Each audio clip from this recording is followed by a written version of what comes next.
Questões sobre meio ambiente, ela nos traz o seguinte: os veículos movidos a álcool ou etanol, né, na mesma, expelem, quer dizer, eles projetam no meio ambiente, em relação aos veículos que utilizam a gasolina, a mesma quantidade de monóxido de carbono que os veículos a gasolina. Isso não é verdade. Um veículo a álcool, ele expele monóxido de carbono cerca de 25% menos, tá, do que os veículos a gasolina. Estou falando de monóxido de carbono, guarde isso. Então não é. Letra B, 1/3 da quantidade, não, 1/3 dá 33%. Está próximo de 25%, né? Não chega assim, está tão longe não, mas dados apontam aí para cerca de 25% e não 33%, não é 1/3 não. Está falando do monóxido de carbono de novo, né? A metade de dióxido de carbono, opa, já mudou o nome do poluente, agora é o dióxido. Monóxido é o CO.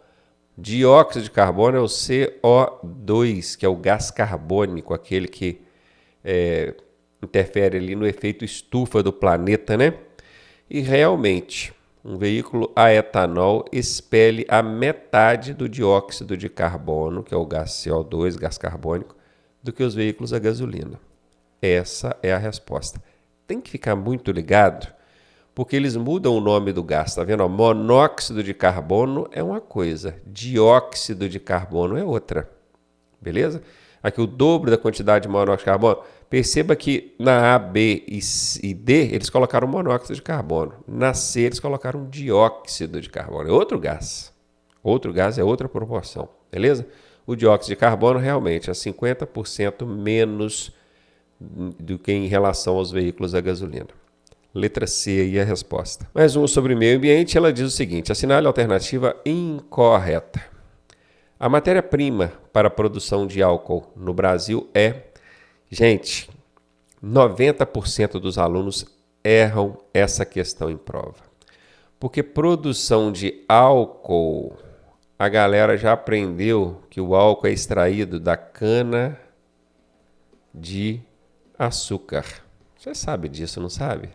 Todo mundo sabe. E aí ele vem aqui e marca a letra A, cana de açúcar. Esquece que a questão está pedindo a incorreta. E às vezes ele acha até que a questão está errada. O Detran elaborou essa questão de forma errada.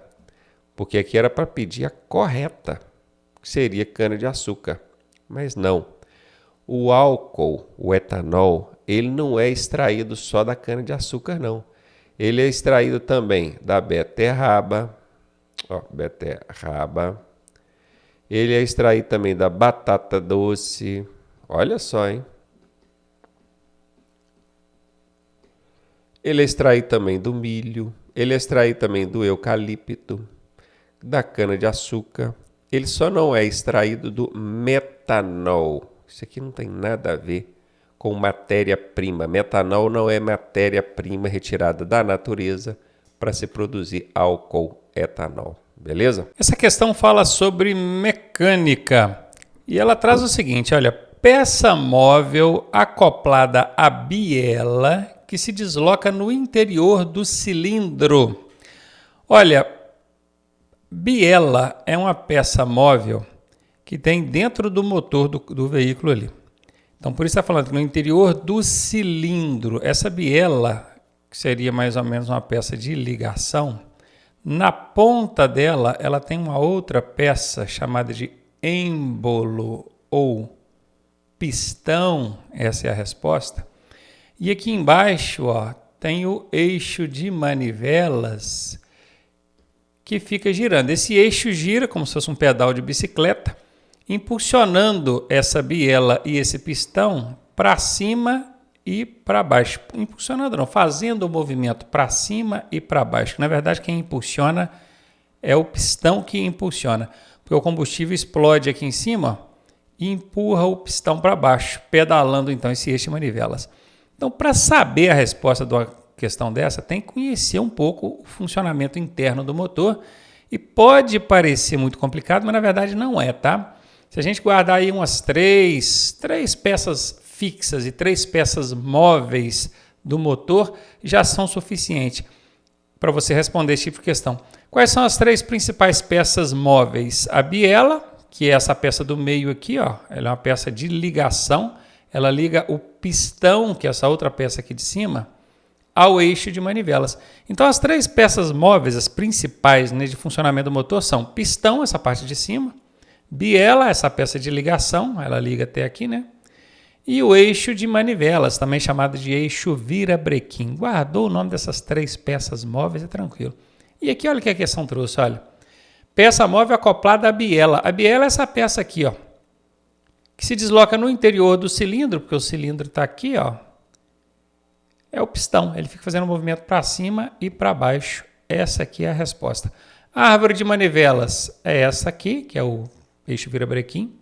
O volante do motor é uma outra peça que vem aqui na ponta, aqui, ó.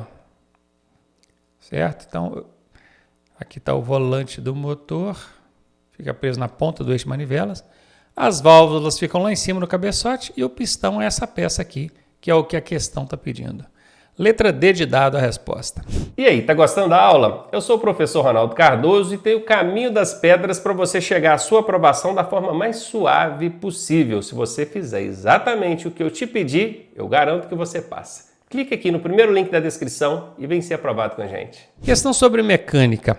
O movimento das rodas dianteiras, colocando lateralmente o veículo na direção desejada pelo condutor, é possível através do sistema de suspensão, direção, freio, transmissão. Gente, para eu movimentar as rodas dianteiras do veículo, observe que aqui está falando, colocando elas na direção que o condutor deseja, é pelo sistema de direção, né, gente? Volante, pega no volante, ele vira para um lado, vira para o outro, não é?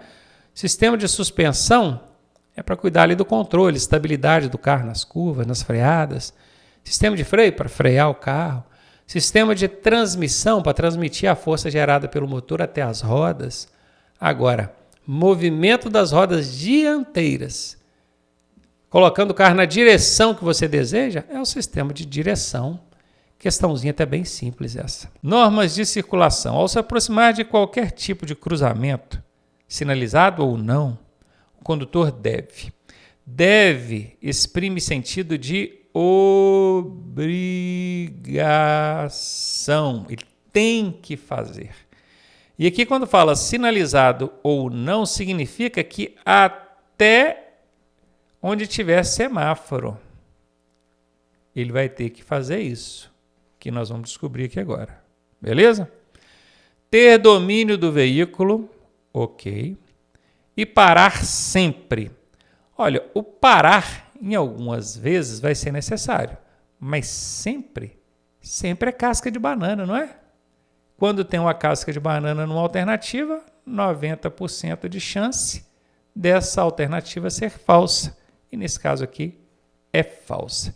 Você que vê sempre eu falando dessas cascas de banana, no nosso curso tem uma aula só explicando sobre macetes. E lá eu ensino esse macete da casca de banana, que inclusive ficou muito famoso no Brasil inteiro, porque ajuda não só a responder as questões para habilitação aqui, tira a carteira, como para qualquer outra coisa no mundo. Se fazendo uma prova lá na escola, de ciência, seja do que for, uma prova de concurso, esses macetes valem para lá também. Inclusive eu aprendi esses macetes fazendo prova de concurso, né? Então, bora lá. Ser prudente, ok. Prudente quer dizer cuidadoso, né? E reduzir a velocidade, ok. Aqui, tudo ok. Ter segurança, ok. E acelerar rapidamente. Opa, peraí, eu estou chegando num cruzamento, eu vou acelerar rapidamente? Tá fora essa, né? Parar obrigatoriamente. Quando diz que eu tenho que parar obrigatoriamente, quer dizer que eu vou parar sempre. É o mesmo caso aqui de cima. Não, não é, nem sempre. Imagina que o semáforo está verde para você. Se você parar, você está desobedecendo a sinalização. Isso é infração de trânsito. Se for um exame de direção, você vai ser reprovado. Então aqui, não. Letra B é a resposta a ser marcada. Questão sobre normas de circulação. Constitui equipamentos de uso obrigatório, exceto. Tem gente que tem dificuldade de responder essas questões que aparecem com exceto. Então presta atenção nesse macete que eu vou dar para você aqui. Quando aparecer um exceto numa pergunta, você vai riscar o exceto, eliminar ele e vai acrescentar um não antes da pergunta. Beleza? Pronto, pode ler a pergunta agora sem o exceto que vai dar certo. Ó. Não constituem equipamentos de uso obrigatório. Esse constitui aqui, na verdade, é um é. Constituir é ser, né? Então, não é equipamento de uso obrigatório. Vamos ver qual que não é? Limpador de para-brisas, aquela paletinha que fica ali na frente, ali, ó. Aquilo é um equipamento obrigatório, gente? Claro que é, né? Então, esse aqui é. Eu estou procurando qual que não é. Lembra? Eu acrescentei um não aqui, ó. Macaco. Macaco para levantar o veículo ali, para trocar a roda, o pneu? É. Limpador do vidro traseiro. Olha, o limpador do para-brisas é obrigatório. O do vidro traseiro, alguns veículos até têm, mas não são todos. Os veículos sedã, por exemplo, nenhum que eu já vi até hoje tem. Por que não tem? Porque não é um equipamento obrigatório. Então, o limpador do vidro traseiro não é equipamento obrigatório. Eu estou procurando qual que não é. Beleza? Achei. Resposta é letra C. E a chave de roda é um equipamento obrigatório, né, gente? Que eu preciso dali para poder trocar a roda do carro. Então, essa aí foi para a conta, facinha, né? Guardou aí o macete do exceto? Ajuda muito na hora da prova. Questão sobre normas de circulação. Marque a alternativa verdadeira. Toda via não sinalizada é considerada mão única, mão dupla, a pista dupla, né? Mão dupla ou preferencial. Aí a primeira coisa que confunde aqui é o tal do pista dupla e mão dupla. Pista dupla são duas pistas, pista mesmo. Imagina um canteiro central aqui, e aí de um lado nós temos várias faixas de trânsito, todas indo nessa direção. Isso aqui, ó, do canteiro central para cá é uma pista. No sentido contrário, a mesma coisa. Nós temos várias faixas de trânsito vindo na mesma direção, todo mundo descendo. Do canteiro central para cá é outra pista. Então, se existe um obstáculo físico separador, a gente chama de duas pistas. Essa aqui é uma pista, vamos botar ela como pista 1, tá? E essa aqui como pista 2, só para dar nome nela aqui. São duas pistas. Agora imagine que nós temos uma via e a única coisa que separa o trânsito dessa via é essa linha central aqui. E ela vai e vem carro. Ela é pista dupla? Não, ela é uma pista só. Mas ela é mão dupla, porque ela tem uma mão de direção para ir e uma mão de direção para voltar. Então essa é a diferença. Pista dupla e mão dupla. Uma mini aula aí para você, tá? Então, toda via não sinalizada é considerada pista dupla? Não, não necessariamente. Ela é considerada mão dupla.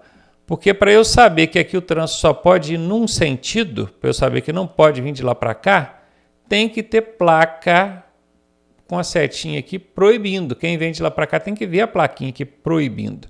Se não tem sinalização, meu amigo, é porque pode vir de lá para cá. Então, ela é mão dupla. A regra é essa.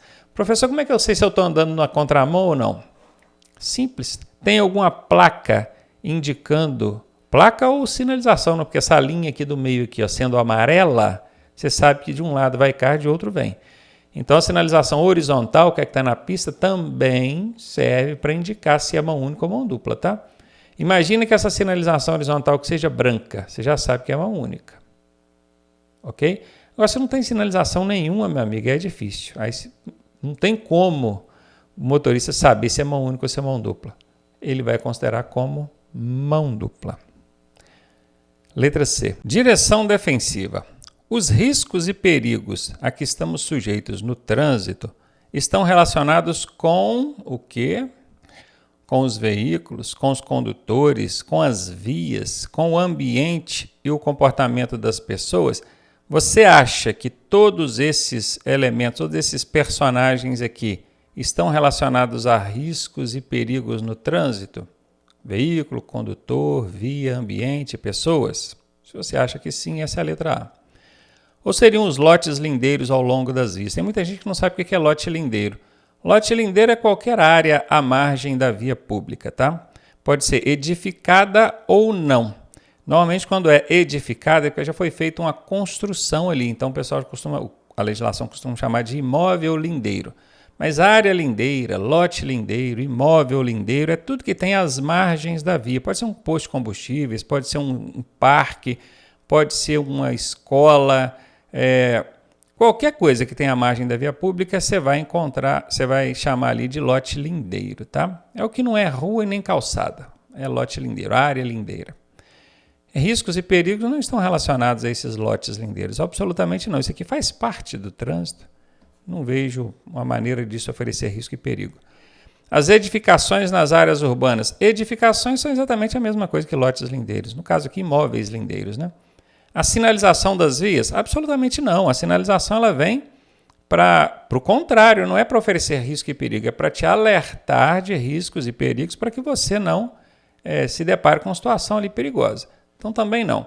A letra A é a resposta, porque justamente são os veículos que estão ali no trânsito, porque através deles, por meio deles, a gente vai encontrar situações perigosas. Os outros condutores que cometem imprudências e negligências o tempo todo, não é? As próprias vias que muitas vezes têm falhas ali na sua engenharia. Perfeito? Então, letra A aqui é a resposta. E no caso dessa questão, daria para marcar a letra A também usando a técnica do elefantinho, né? Que é aquela maior. Ah, professor, fiquei na dúvida, preciso chutar. Então, chuta com técnica. E a técnica utilizada aqui é do elefantinho, que é aquela alternativa maior. Dá uma corrida de olho em todas. Qual que é a maior zona? A única que se destaca pelo tamanho. Vai nela, que é a do elefantinho. Ela tem aí 80% de sucesso na aplicação. Então, para chutar, é melhor chutar com estratégia. Questão sobre direção defensiva, e ela diz o seguinte: o condutor deve se concentrar no ato de dirigir buscando alguma coisa, exceto, aí quando aparece o exceto, a galera chora. Macete para você responder questão com exceto. Elimina o exceto, tampa com o dedo assim, se você estiver fazendo a prova no computador, tampa com o dedo. E acrescente um não na pergunta. Pronto, agora a gente vai ler de novo, sem o exceto, porém com o não. Bora ver? O condutor não deve, que aqui fala que o condutor deve, né? Então o condutor não deve, o não aqui nesse caso vai ser acrescentado aqui, né? Antes do deve. Deixa eu riscar aqui, ó. O condutor não deve se concentrar no ato de dirigir buscando ficar atento à movimentação de pedestres. Isso ele tem que ficar. Em especial nas áreas de aglomeração, como escolas, parques e áreas de lazer. Então aqui sim. Eu estou procurando qual que não deve. Não. Observar a movimentação dos veículos ao seu redor, na frente, nas laterais, na traseira? Sim. Eu estou procurando qual que ele não deve.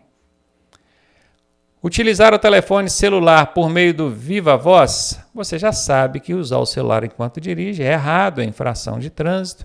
Mas aí você pensa assim, eu ponho no Viva Voz, deixo ele lá em cima do banco e vou dirigindo aqui conversando. Não pode. É infração de trânsito, mesmo no Viva Voz, tá? E a direção defensiva condena esse tipo de postura. Então você não deve fazer isso. Quando você está conversando ao telefone celular, você não está concentrado no ato de dirigir, você está concentrado na sua conversa. Achei qual que eu não devo. Essa aqui, letra C. E a última, olha, olhar frequentemente os espelhos retrovisores. Lindo, o tempo todo eu tenho que estar olhando os retrovisores mesmo para saber como é que o trânsito está ao meu redor. Então aquela que eu não devo é a letra C. E você já aprendeu aqui o macete, quando tiver o exceto, você elimina o exceto e acrescenta um não na pergunta. Aí fica fácil de responder. Direção defensiva. O condutor deve pisar no freio antes da embreagem. Então vejamos, ó, freio, embreagem. Primeiro eu piso no freio. Primeiro. Depois eu piso na embreagem. Segundo. Para fazer mudanças de marcha, vamos pensar comigo. Se eu quero mudar a marcha, vou aumentar a marcha, por exemplo. Eu estou de terceiro, quero aumentar para quarta. Eu vou pisar no freio? Não. Então, nesse caso, nem sempre você vai precisar de pisar no freio antes da embreagem. Então, está errado. Para evitar derrapagens, não tem nada a ver. Tá pisando no freio ou na embreagem antes ou depois, não tem nada a ver com derrapagens. Para parar o veículo? Sim, essa é a resposta. Se você quer parar o veículo, pise primeiro no freio, depois na embreagem. Professor, mas o motor não vai apagar? Não vai.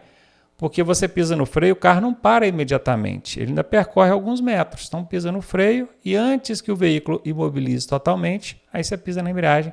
Esse é o procedimento correto, tá? Para virar à esquerda ou à direita, não. Para virar, a gente liga a seta, não é pisa no freio ou na embreagem, não, né, gente? Nada a ver. Letra C é a resposta.